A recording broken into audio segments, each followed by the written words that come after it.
No, the objective of the duty increase is to cause a little bit of increase in prices to start with, because if it doesn't take if the international market takes the entire absorption and the seed prices remain below MSP, then the objective would not be fulfilled, right? So the objective being that the soybean prices and the Kharif oilseed crop prices should go up, that will be fulfilled. Yes, it does mean about 10-12% or 13% of inflation in the oilseed sector, but so be it, because it's for the good cause of farmers. As far as from industry point of view, I think we already explained to the government that probably a part of this would have been kept for increasing the differential between crude and refined, which is our long-standing demand. And the government also knows that this is a very long-standing demand. Why are we making this demand? What is the logic of it?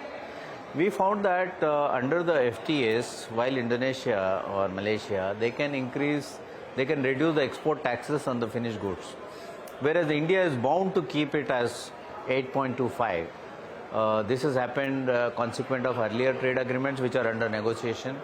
Meanwhile, with a solution approach, what at least from IVPA, what we have said was two, three things to summarize.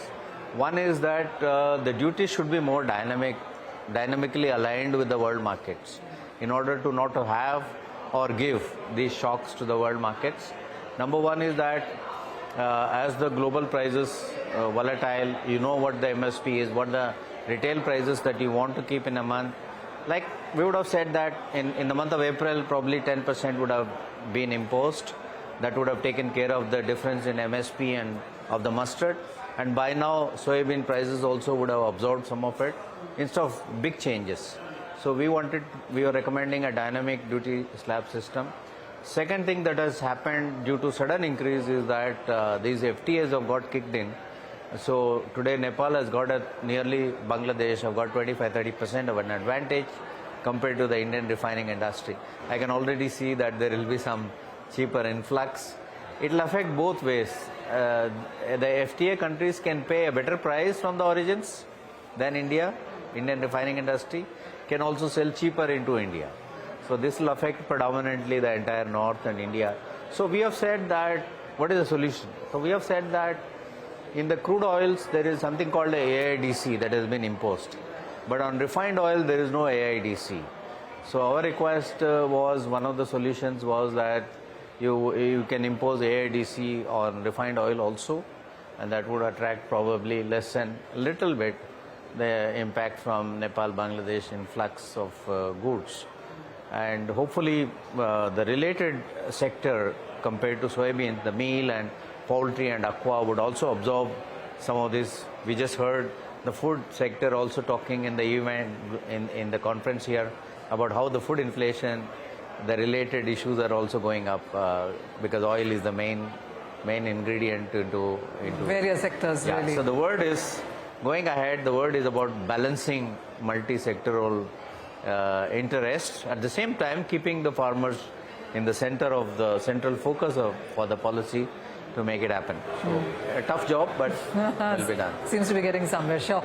As Emami Agrotech as well, how would you look at, or how are you approaching the festival season? We do understand, as you said, the demand isn't as great as you anticipated. How are you looking at various products doing, and what is your outlook for the festival season as a company? No, normally in this season, we also very big in West Bengal, where Durga Puja is very big festival, and then followed by Diwali everywhere. So normally we have seen that there is a 10% increase in the consumption around this time. So we are geared up supply chain wise in order to meet the demand in terms of brands. Our continued efforts will remain on creating niche and differentiated health-oriented brands by our brand Healthy and Tasty. And then we also have an economic popular brand called Best Choice. So we continue to sell brands. We are also diversifying a little bit into products like soya nuggets and spices.